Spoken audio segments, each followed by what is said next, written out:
5, 4, 3, 2, 1. You're live with Neve.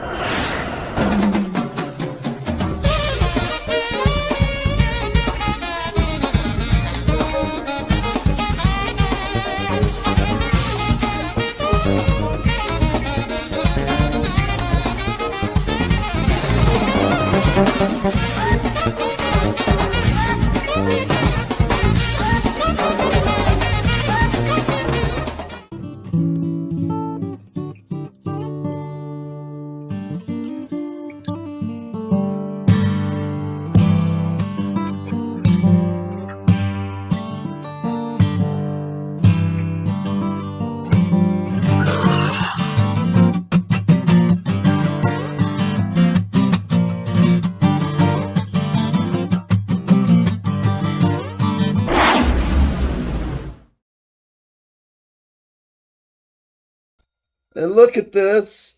I get called while on the air. The show is 1 second into it. And here we are. You're on the amazing, incredible, everything show for all people. And look, I'm wearing a shirt that the green screen finds attractive. Well, you'll have to go to voicemail. Thank you. Now, okay. I was about to take a cleansing breath, but before we do that, let's get the technical out of the way here. For those of you who are technical people out there, what we have here, oh, Christ almighty. God damn it. Leave a fucking message.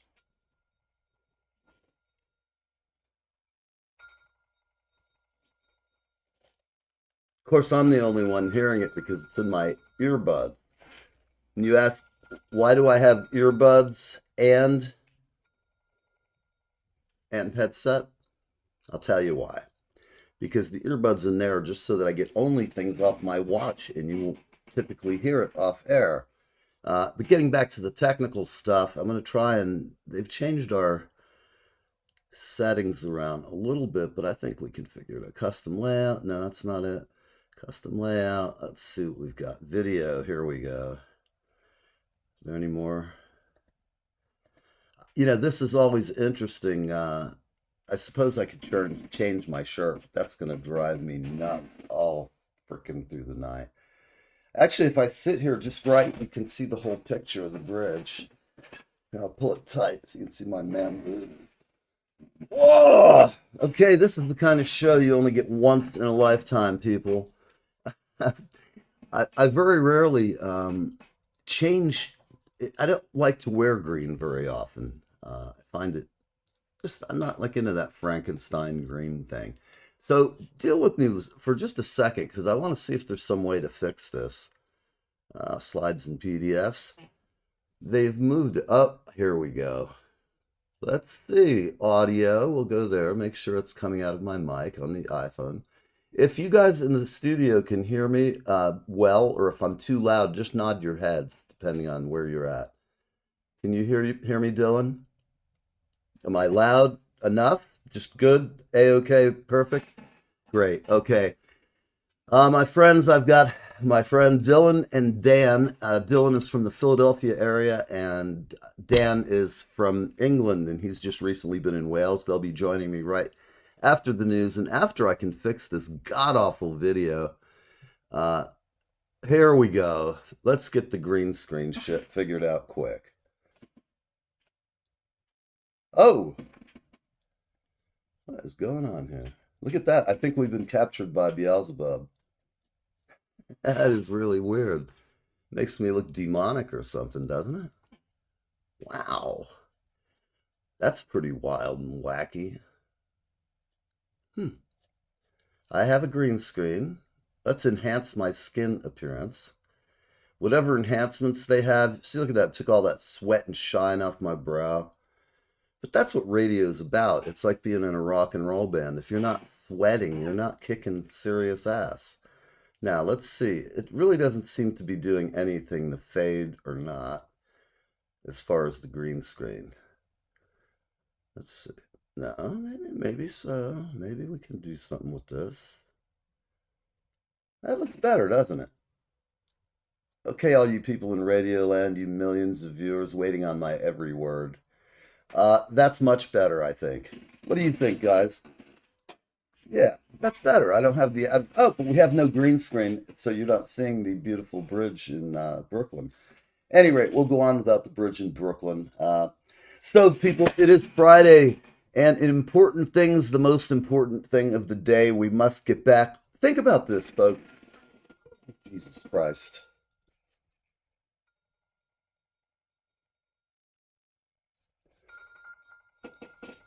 You know, peeps, this is how you start a show where technology starts to piss you off. How do I just fucking delete you? Oh, that's it. It's gone. Okay, I'm going to try and once again. I'm having attention span difficulty just from the turmoil here. Worse than the usual Neil brain. Okay, so we remember this. We were hearing for months, every 5 minutes about Puff Daddy. Now, I know my friend Dylan, he's heard it because he's in the area. It's just out there for months on every news channel. It was annoying, and I don't know what they were doing in Britain. I would hope the British people were smart enough to just kind of avoid fucking around with the whole Diddy thing. But here's my take on it. The government overshot their case massively. They shot their wad, and Diddy's lawyers tore it around. And now, next thing you know, he'll be on the cover of Time magazine for the the Man of the Year, a Nobel Peace Prize, even. Just the way the media is. Now, it says here Diddy's sentencing is developing, and he's possibly going to get, oh my God, hear this, 6 years in prison. I don't know about you guys, but I know Diddy's a grade A world class pervert. They've made it clear from enough people talking. However, he's just a rapper, and all this stuff, all the actors, oh, I had to go in a room. That's why I've never been a joiner. I'd rather start a band of people who are normal than have to hang around with people who are as odious as Diddy, where he wants to suck you into some videotaped weirdo sex section down in the basement with a fucking mule or a donkey. I mean, I have no idea what they did. But in hearing all this stuff, and he had these disabled kids, if you want to hear something disturbing, that he would pass around. It was just like I'm sitting here listening to this. I just go, turn it off. So trust me, if you see shit like that, you just got to get rid of it. But I'll just say this about Diddy. It looks like he's going to get 6 years. They just said this to the press, and that's what they're all salivating on this Friday afternoon. And what's really happening is Diddy's going to walk. He's going to get 6 years, and I like a lot of things Trump does, but one of the things I've heard he may do, and I just can't stand it, is he's going to pardon Diddy, which if he does that, I'll just be totally disgusted. And then that's enough about Diddy, but the guy's totally getting a pass, and that is very lame, and I'm just not into Diddy anymore. I never was, to tell you the truth. I always thought he was a marginal rapper. I know everybody goes crazy for him, but I don't know. I like rap. I think Snoop and Dr. Dre eat him alive, and that's just my opinion. And I'm not a rap aficionado. In fact, I know more about the kitchen sink. No, I'm kidding. I've been listening to that stuff since Dr. Dre and Eazy-E and the band Niggas with an Attitude. What a band name. That came out 20 something years ago. There are kids who grew up listening to that song. And let me tell you, the first time I heard it, I was driving in a van with a heavy metal guitar player. I worked for his dad building mechanical arms and back pieces. And we did a lot of weird, like if you broke your ribs, they had these things. His dad was an orthotist, and we built all kinds of crap. Anyhow, he says, I've got this new record called Niggers with an Attitude. And I was like, what? And this was a long time ago. So I looked at him, and he put it on. And you know, that album, it's like, waka, waka, waka, waka. And then they start with the rapping. And within 2 minutes, I'm just cracking up. I'm laughing my ass off. And I looked at my good friend Ralph, not Ralph, this guy, and I said, this is the future of music, because every kid who's like 8 years old, the reason I knew this is I still think like an 8-year-old. I mean that in the sense of a creative angle. I first heard that and I knew it was going to blow up. I said, it's just too hilarious. All these little white kids in the suburbs, they're going to grow up and they're going to come home and play this in their mom's bedroom. Now, you think the helicopter parent thing is new or any of that? No. Their mom would hear that shit cranking up, talking about fuck the police and all these great songs. And they'd come in and be like the ultimate Karen. They'd rip the door off. What are you listening into, Timmy? What the hell is that shit? It's niggas with a fucking attitude, Mom. What do you think of this, man? My music teacher gave it to me. So I get a cassette of it, and what do? Of course, I bring it to a gig. Now, my band's a reggae ska band at the time, and we've got some pretty big shows. So one of our house band gigs is called the Irish Pub in Tampa, Florida, in beautiful Ybor City. We went ahead and before the show, we would play music, and normally we would play all kinds of stuff we like, and we would try different experiments with the music. I mean, the music of the opening intro. And I had it timed so we would know right when it got to the end, it would go to like, it's talk about life. It was like a big, it was just some jazz song. Like wherever we were in the building, you could hear the PA and you knew that was like our 5-minute warning. We have to go and do our thing. But instead of putting that nice quiet groove, I just hand Ralph the cassette tape. We pop it in, and the next song is F the Police. And it was almost blew our speakers out of the PA. We had this big old heavy 18s, 10s or 12s and horns on top. It was heavy as a brass truss.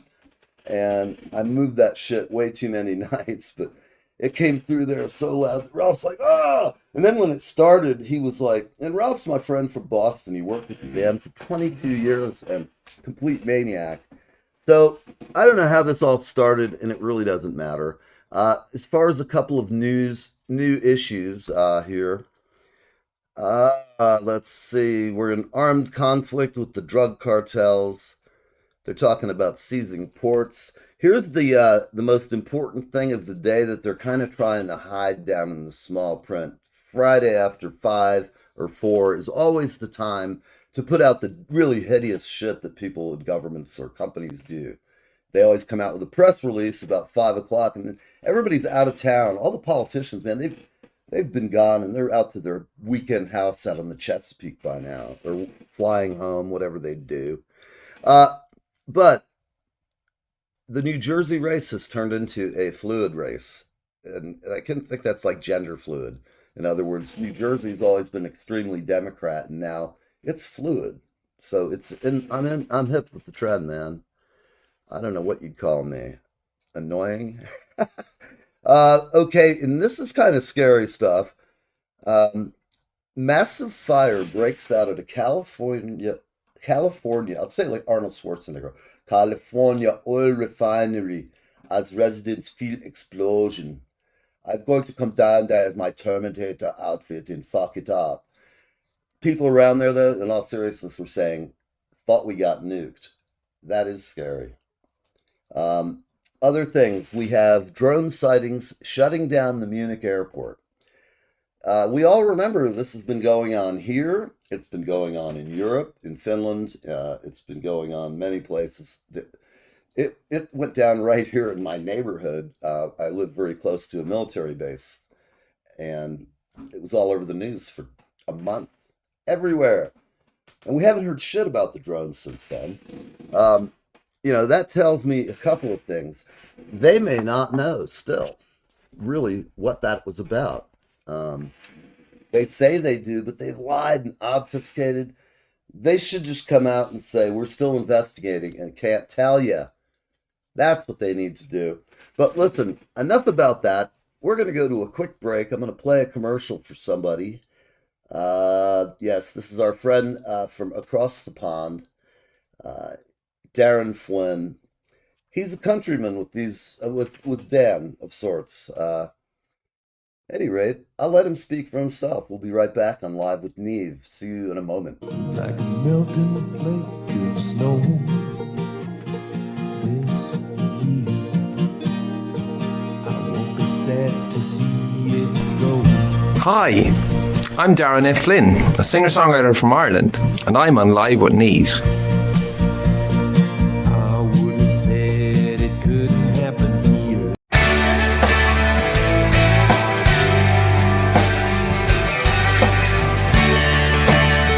Hey there, it's Kevin Sorbo here, and you lucky people, you are live. You're live with Neve or Neve or Neve. I don't know. I can't say the dude's name. Anyway, you're on live with him, so I don't know. I guess that's a pretty good thing.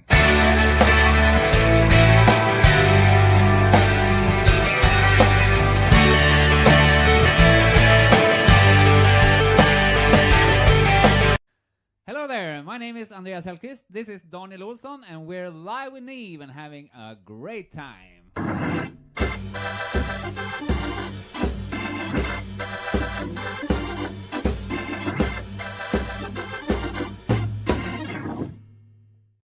All right.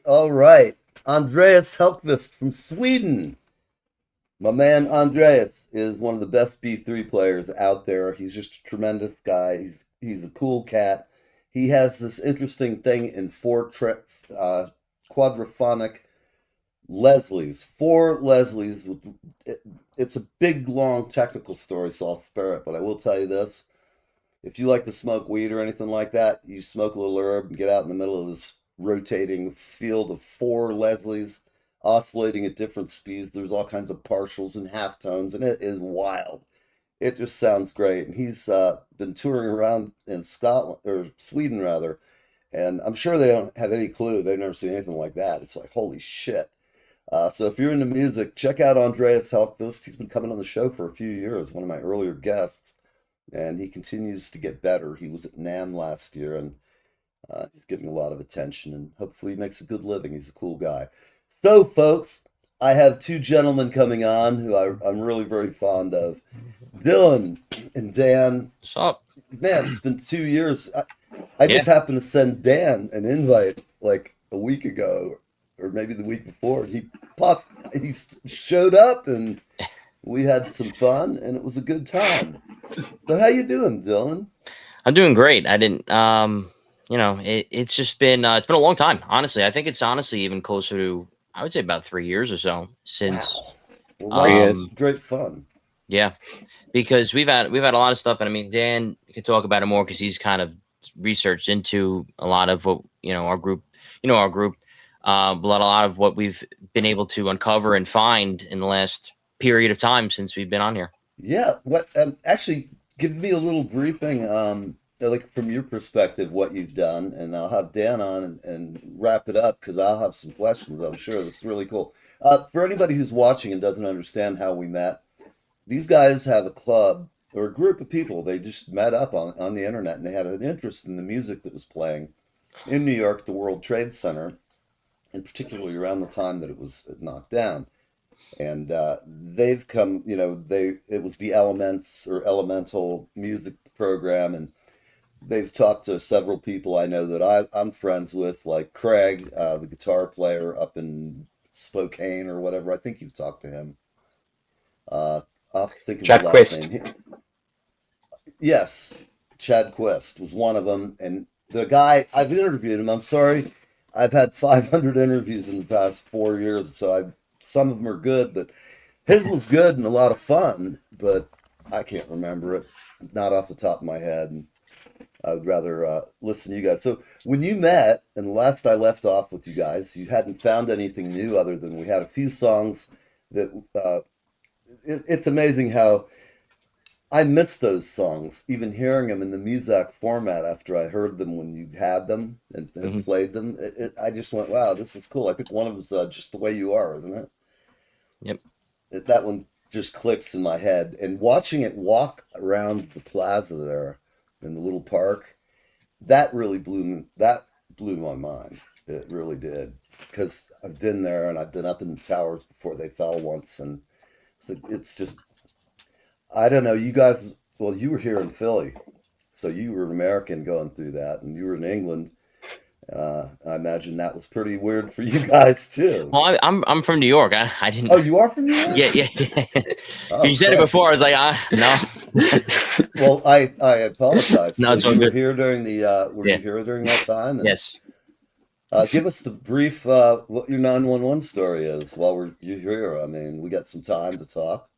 Well, you know what it is that my family is in firefighting, so my uncle was at work. Well, he left work and then he was called back in, because they gave the all call at about 9:20 or so, and they had to commandeer an MTA bus, and because their truck had already left hours ago, and they went.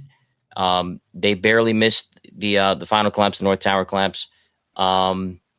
The bus driver is later given an award for bravery because of taking them down. But everybody that went down there, the original crew, they passed away. Oh boy, so sorry. But it's my and my dad and his two brothers, right? They're in the same volunteer service. My uncle also in the FDNY, but they lost people that they knew. Right. Because a lot of volunteer firemen on the island, they do go into the city, Yes. they do work.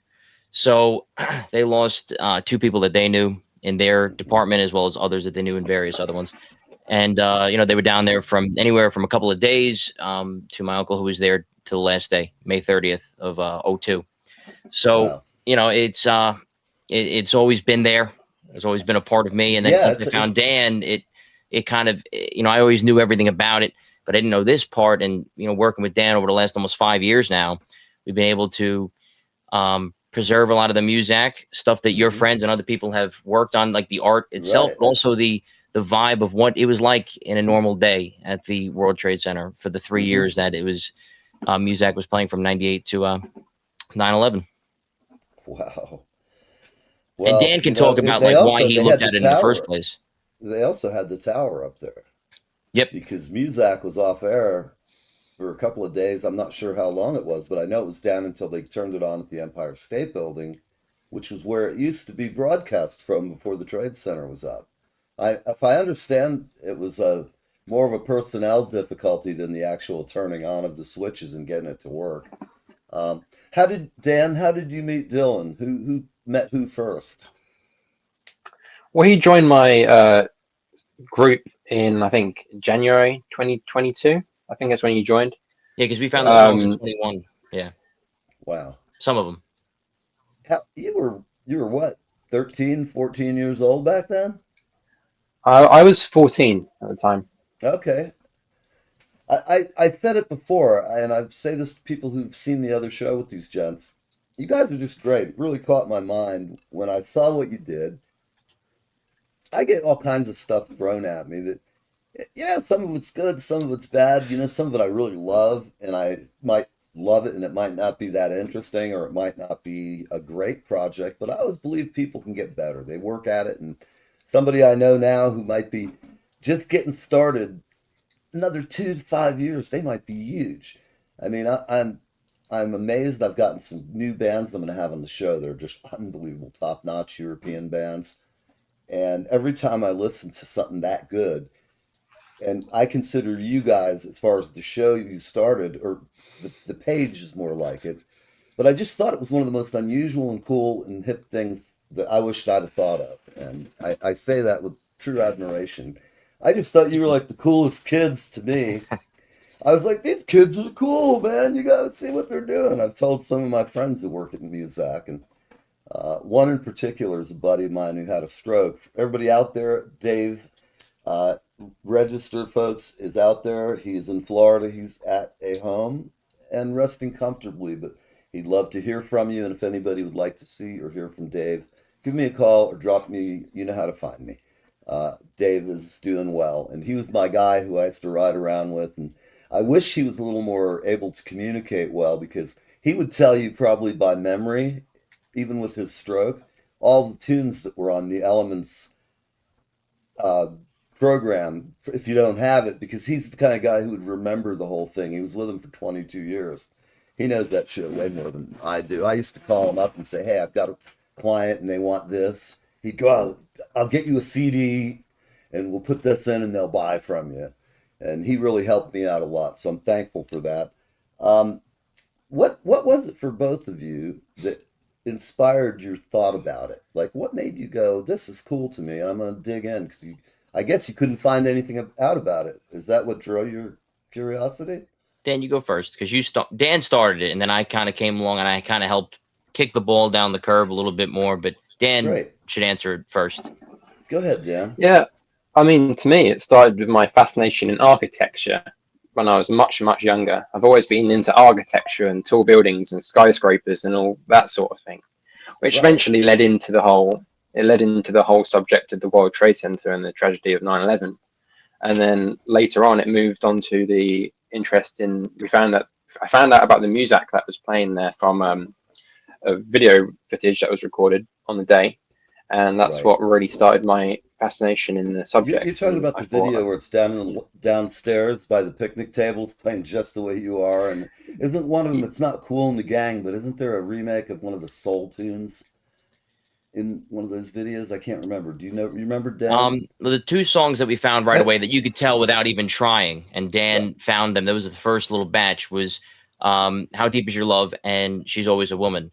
But there were Yeah. two other songs that we couldn't. We had no clue. Right? There was little snippets. We tried to Google. Google identify. We tried to ask everybody. I asked my music teacher in high school and college. They couldn't figure it out. And then, Dan has a bit of news on that one. And I remember the last time we were on the show, we didn't have them yet. And now we have Right. those two songs. And if Dan wants to explain how he found those, because he found those, and it's a good story. Tell us all. Tell it all, man. it's such a long story. I don't know where to start with it. Oh, that's all right. Just Yeah. For years, I spent a lot of time.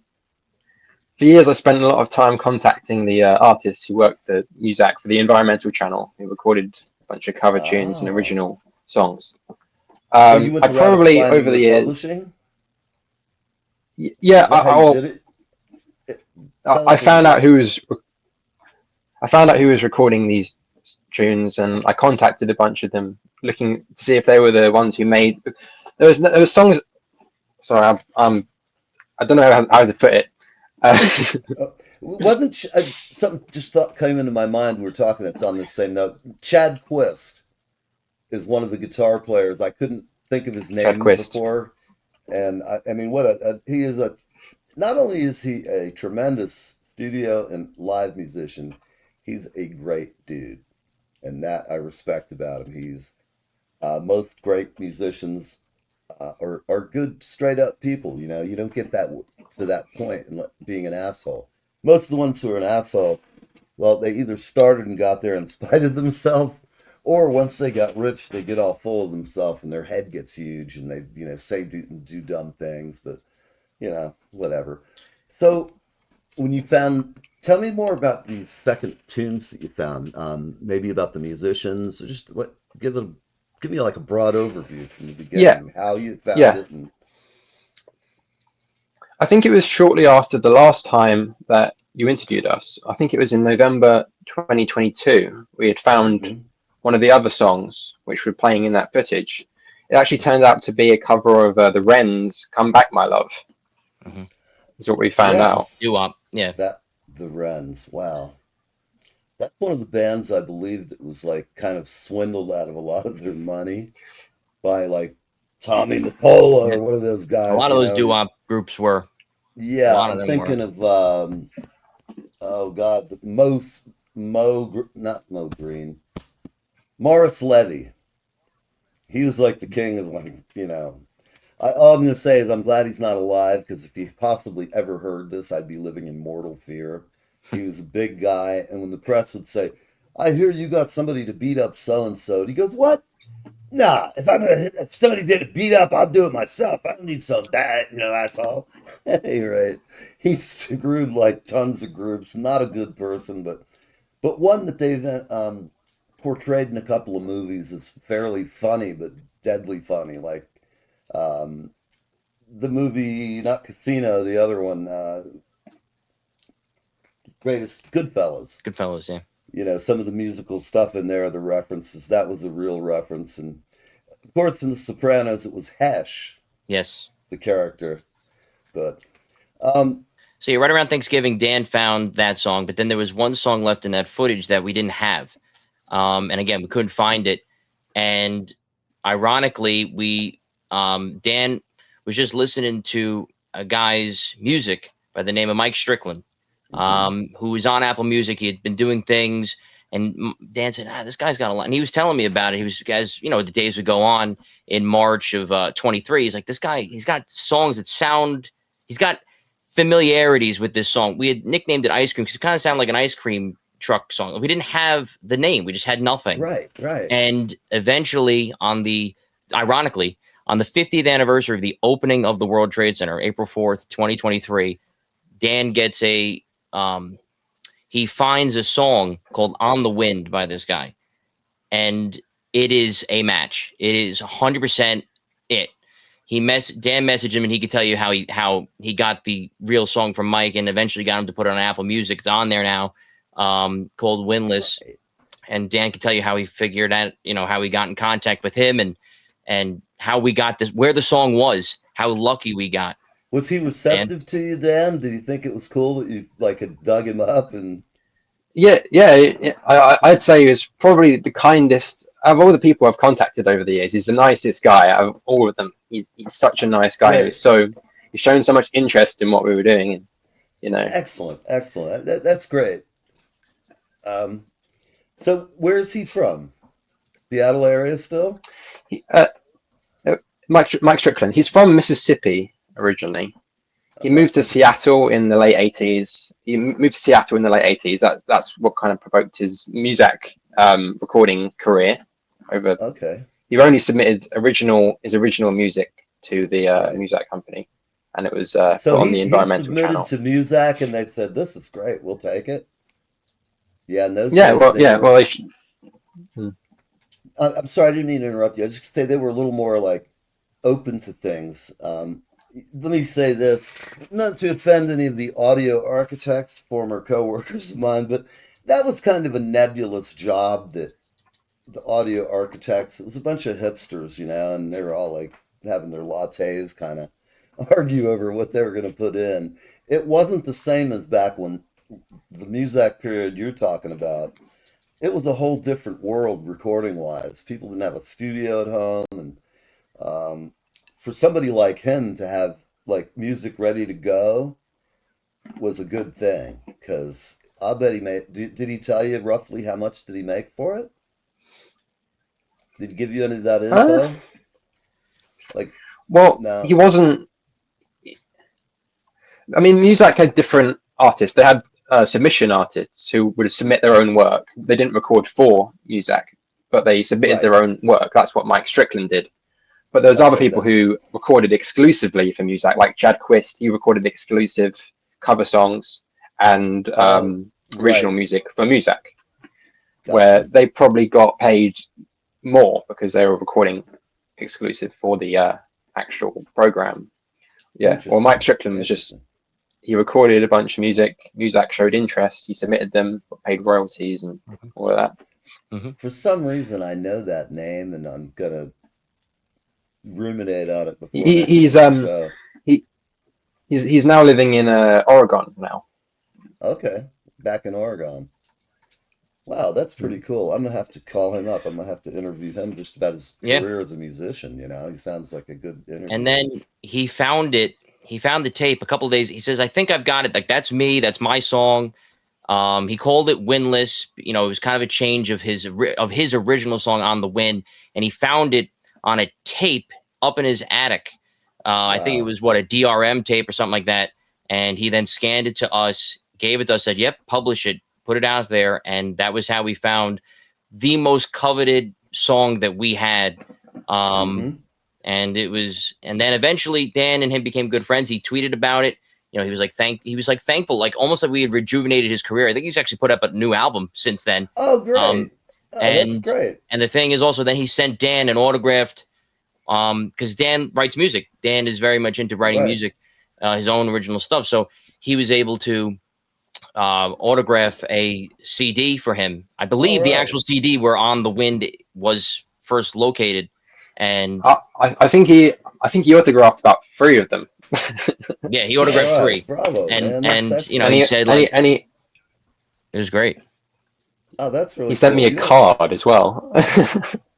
I'm really glad to see that. You guys had something that is unusual, and as I said to you, that's why even it's stuck in my mind all these years. When I saw Dan's name, I said, I'm just going to throw him an invite and see what happens. You know, I didn't expect to necessarily hear from you, but sometimes I'll be getting ready for the show prep, and I'll say, let's just have magical like numbers out of a punch bowl, throw them up in the air, and just pluck 5 that I do. And sometimes it ends up really being interesting groups of people because you might get a couple of musicians or an artist, or I mean, I had a chick who sells jewelry. She's got a company, and a friend of mine in Los Angeles asked me if we'd put her on and try and get her some stuff that she could bring and have a little thing to run. So I made it safe and clean for her so she didn't have to listen to my foul mouth through the middle of it. Um, what comes next for you guys with this? Like, what do you think, Dan? Where are you going to go? What's the next bridge you we, have to cross? we need someone who can help us. We need someone who can who has all the music, because we don't know how to find any more. Okay, well, I'm We've playing around with here to see if I can get us a better look. I don't want We've to hook also too. got some songs that we've identified. We're like, yep, we've looked at the notes, like, yep, that's 100% that song. We don't have the actual tape. Like, we don't have the actual music song. Like we've got what's on the, VCR, the VHS tape, and we've got the original song, that it's Now, let me ask covering, you, but not the actual cover. did you say that you have a Muzak VHS tape that's from Muzak, No, or the video, like at the you World Trade have, Center, like we have that version of the Muzak song. Then we have the right? original song itself. We Yes, don't have the actual cover of certain songs. The version gotcha. that's playing at the World, we We don't don't have that. we don't have the music itself that we're looking for, basically. Mhm. I'm gonna go online. There's a couple of books about Muzak that came out 20 years ago. Do you have any of that stuff? Not me. I don't know if Dan does. No, Do you have any of that kind of but I books, have Dan? this. All right, look at that. God, I gotta call. I'm gonna call my friend Dave Register, my friend. Even though he's had a stroke, he'd love this. He's gonna think this is cool as shit. Um, and I can get him to communicate with us through a typewriter. I just have to get him set up and have his son help us set up his camera. He's hard to hear because like I said, he had a stroke. Half of his face doesn't work, but his brain is totally sharp. Every time I visit him, I got to tell you, I just feel terrible. You know, him and I used to have the world by the ass at that company. I was the sales guy and he was the service guy. He would throw me, he'd be out riding around doing service calls, throwing me stuff. But he's the person I know who knows more about music than anybody I know, except for some of the old timers. I'm trying to think, what's the guy's name in Florida? All I can tell you is I'm going to send you whatever I can track down that might be of assistance to you. I'll give you some names. And if I can find out if the guy in Florida's still alive, I'll call him and set the stage for you guys to call him. I'll prep him. I'll tell him what we're doing, and I'll tell him to help you. And he might. Again, he's another older guy who will probably think this is a very cool thing. So I will just tell you, I'll help you any way I can to make it. And I know Dylan, you can do video editing and stuff too, so we can take snippets of shows, whatever you want to do. I'm willing to help out any way I can. And No, we've always appreciated it, and I know that you've pointed us with some of your comments. You've pointed us in a direction that has helped us identify songs. I know Dan has said that thank in the you. past about things. I believe it was because I was on almost right before we found, "Come Back, My Love," and it was something that Hmm. you had said. Hey Dan, why don't we look at, because I think we were only operating on the fact that it was like 60s and the 70s and some 80s songs were on those tapes. Hey, let's look at the 50s. And that's what Hmm. opened the door to that. So, no, we'll never scoff at anybody trying to help. We're never above anybody helping. And that's a great thing because I really believe that when people see something that they think is cool, they'll put their time. If they have money, they'll put a little bit of money into it. Um, you know, it's an interesting it's so different, and that's what I stressed to you about why, even after 3 years, whatever it's been, 2 years, I always had this. I kept thinking about it over. I occasionally bumped over the show. I don't really listen to my shit. Like I've got 5 years of shows. I've listened to a half a dozen of them, and I can remember listening to yours just because I stumbled on it and went, "Well, this was a cool show. It was fun," and Yeah. that's really what the show's all about: is people coming on, hearing something a little different. It's so hard to break through the wall of noise we have with the internet and the Yeah. media, and I like having conversation with people like you who are doing cool stuff. You know, Dan, remind our audience again what music you play and what you grew up listening to that influences you today. Yeah, I'll tell you what.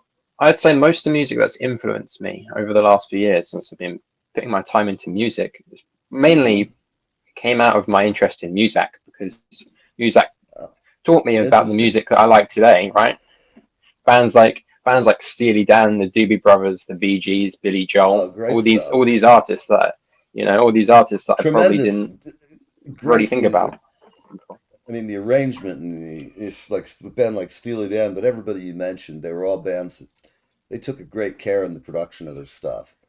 Um, I still get weird for the old Elements crap. Like I used to call it the dentist office channel. It was just in the elevator when you'd go. It was real quiet. That's why they make fun of it on TV and all these movies.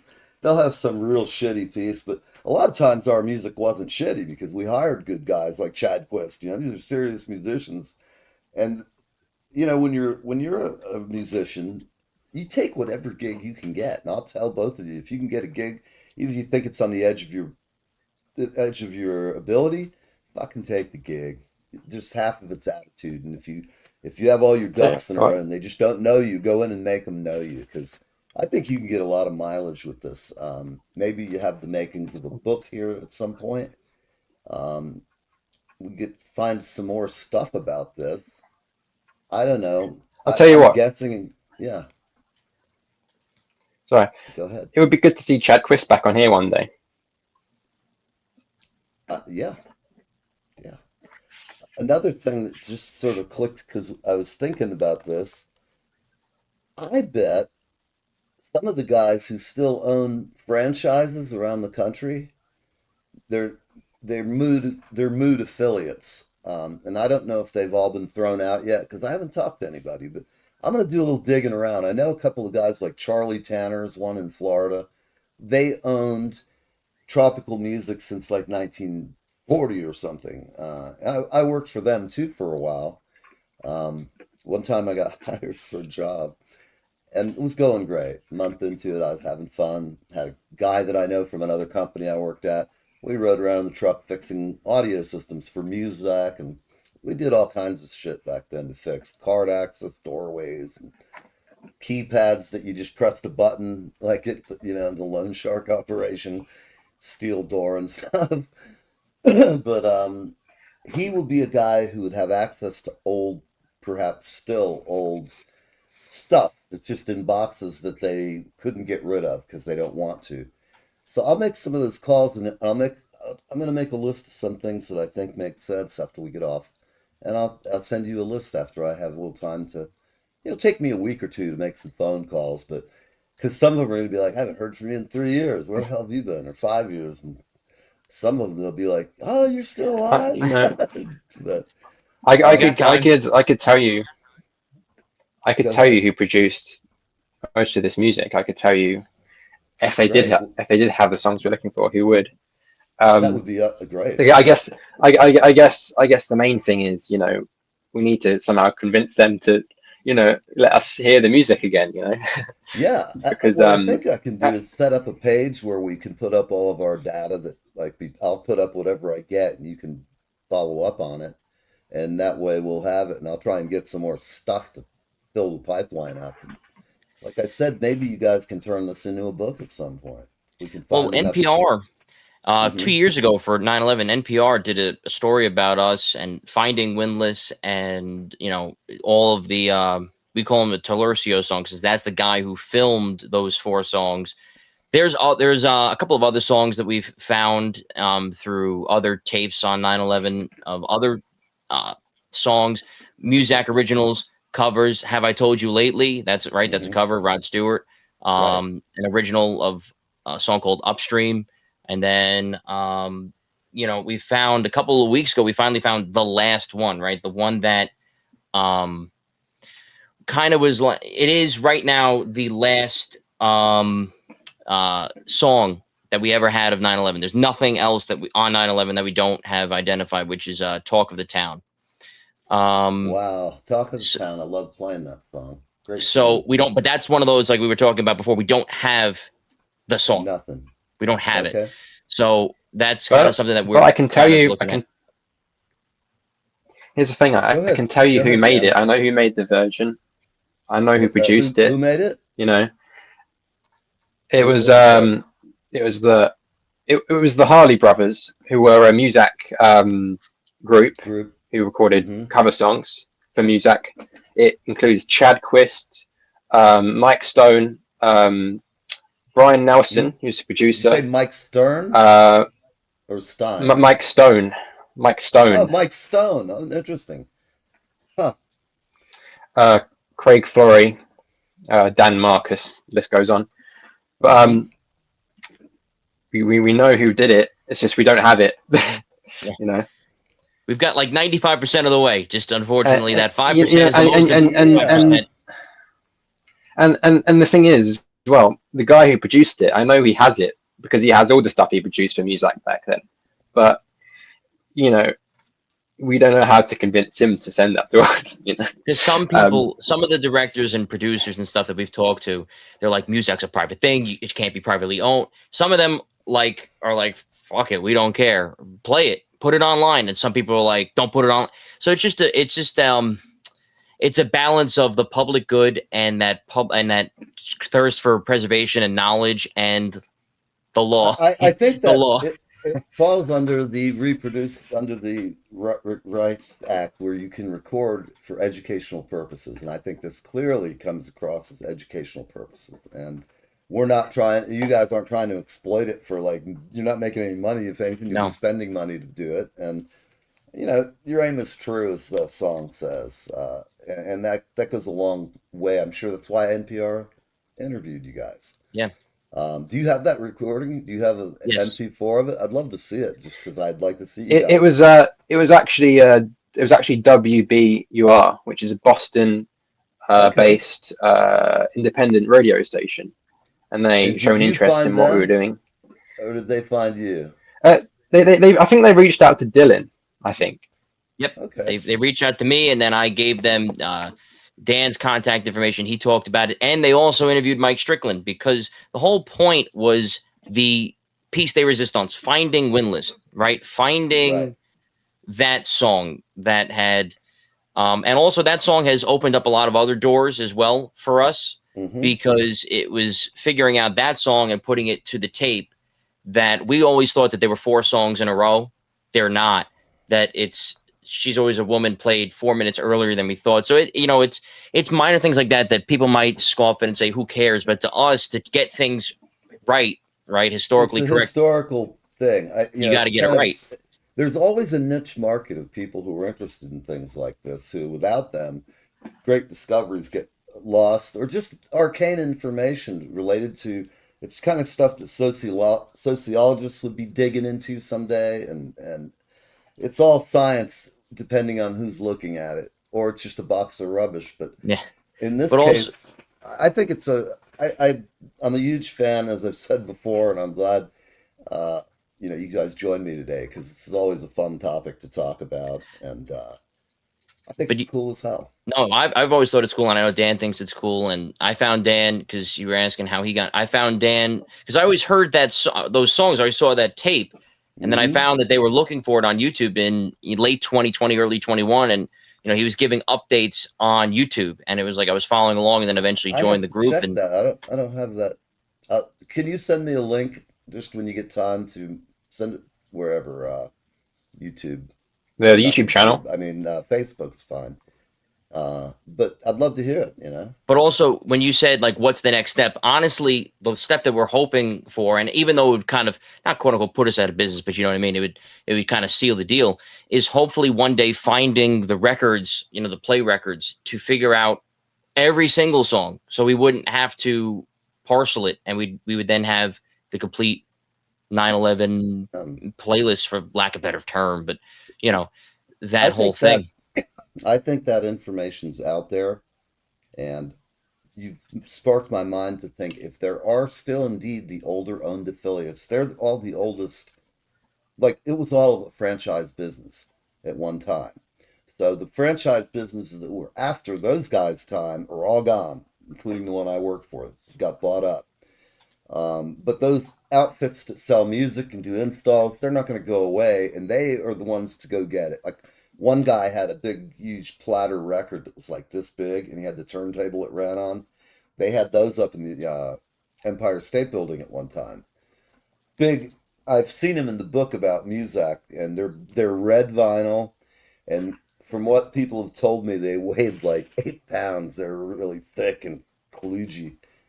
But I think all that, you know, Muzak's it's an American company that was one of the first franchises ever. And you know, do you know who do you know the story of Muzak, you guys? Have you read about it enough to know how this general started it? And it was, you've heard of General Squire and Well, all that stuff.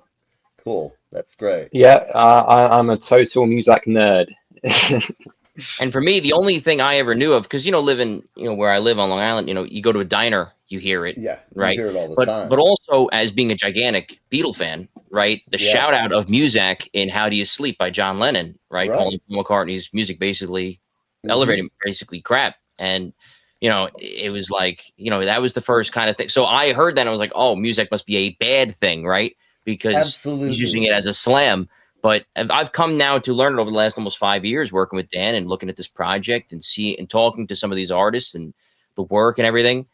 John, you couldn't have been more wrong. He was wrong about a lot of things in that particular song, but you could have been more Right. wrong about that. Well, yeah, I think all the people that I know of who played on it that are still around, they're all like great musicians. They were great musicians back then. And, you know, for a musician to get a regular gig at any time of the century, it doesn't matter when. Hold on, my cow rug is screaming. Brrr. I'm sorry, man. You had to go. Those hamburgers were wonderful. It's a big cow skin, and sometimes interfere with my locomotion here. Um, so I have a couple things for the next list. We are approaching. I don't have my watch, but let's check it out here. 5 minutes till. Well, thank you for coming on and hanging out Yeah, for the thank you for afternoon. having It's us. good to see both of you always, Thank you. and this is cool. So Dylan, are you still doing your sports show, or what are you up to Yeah, these no, yeah, days? we do that, and Go ahead and we'll give us the pimp it up, man. Tell us the address and how to find it. well, you know, it's no longer on the radio, you know, because I graduated, so Right, right. it's no longer there. But I've taken it all to Twitch, you know, and you know, throw in gaming and sports talk and pop culture and everything, and have a ton of fun. You know, it's like a podcast, but in my opinion, a little bit better. It's more fun. It's way more interactive, and it's kind of like you So know what we're explain doing to me here. again. You have it as it's interactive. Well, yeah, it's you know, it's Like, just I basically just you know, it's a live stream, kind of like we're doing right now, and you know, it's sports and um, uh, music. Right, Dan will mhm. come in, we'll talk about stuff, you know, and Very cool. Well, send me a link. everything. I want to come by and support you all. 100%, I'll do that. 100%. Absolutely. I'll run an ad for you. I mean, what the hell? Sounds like a plan to Seriously. me. No, Yeah. thank you, I'm Neve. You've always always been into a a friend to our collaborative group. effort. You know, it all comes back to you if you help people out. You know, Hundred that's really percent. You've the. always been a friend to our group and to Dan and me, and bringing me on what 4 times or so, and bringing I on Dan think a couple of so. times as well. So, always been a fan, a Well, friend and a fan. likewise, and I'm glad you're doing it because I believe, you know, a lot of old people sit around, they think, oh, the world's gonna be fucked when I'm gone. I'm so brilliant. What do they do without me? And that may be true if you're frickin' Einstein or Keith Emerson or Chick Corea or some great musician, Donald Fagen. But in the reality, the world's full of getting it done. And it's the people who get it done that are the hardest to track down on a recording project. Like, who is the engineer? Who are the other people who paid for it? Was there an uncle, Uncle Guido who's paying for the whole thing? And you're right about it being some kind of a historical document almost. It is part of the American experience. Yes. I will tell you, thousands of people loved their job at Muzak. And the reason it succeeded is just because they had that huge network. And that was the reason I could sell it very well. I'd say to them, look, you can go with XM back then. This was 20 years ago. They were like a whipping boy. They had this little receiver you put in the window, and we had the CD quality, the little multimedia discs that could hold 6 hours of music, and they sounded in full CD.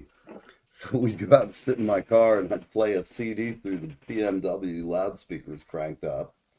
And then I'd click over to the FM radio, which sounds great. FM is really good high fidelity, and I love that sound of analog. It's different.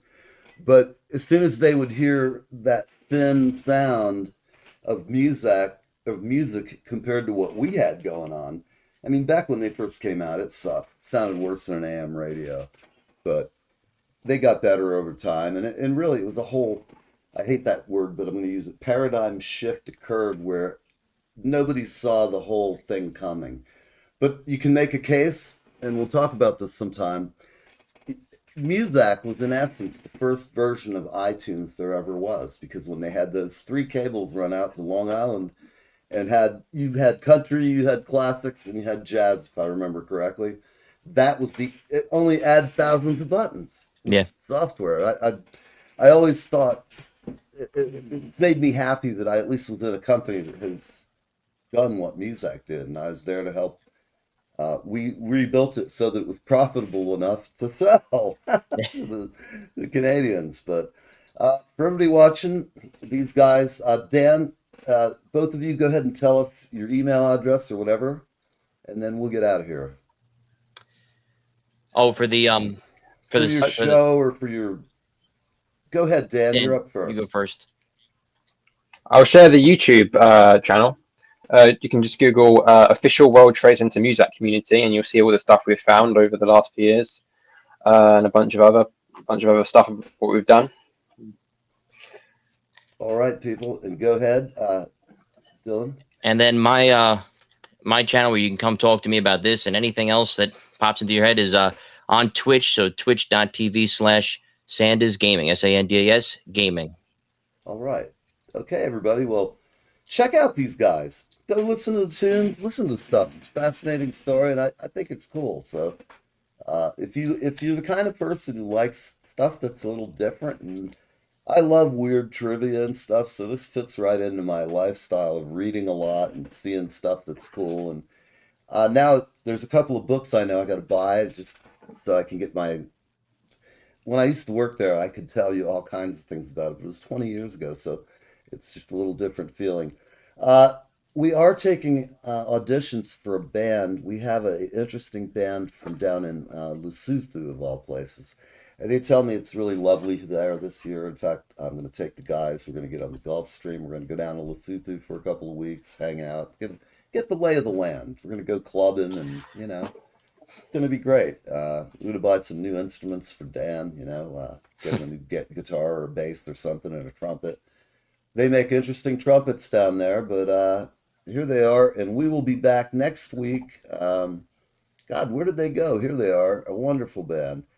Have fun, everybody. Drive safe out there and enjoy this weekend. If you're in the New York area, it is just so perfect out there, it should be illegal. Bye-bye. We'll talk to you next week.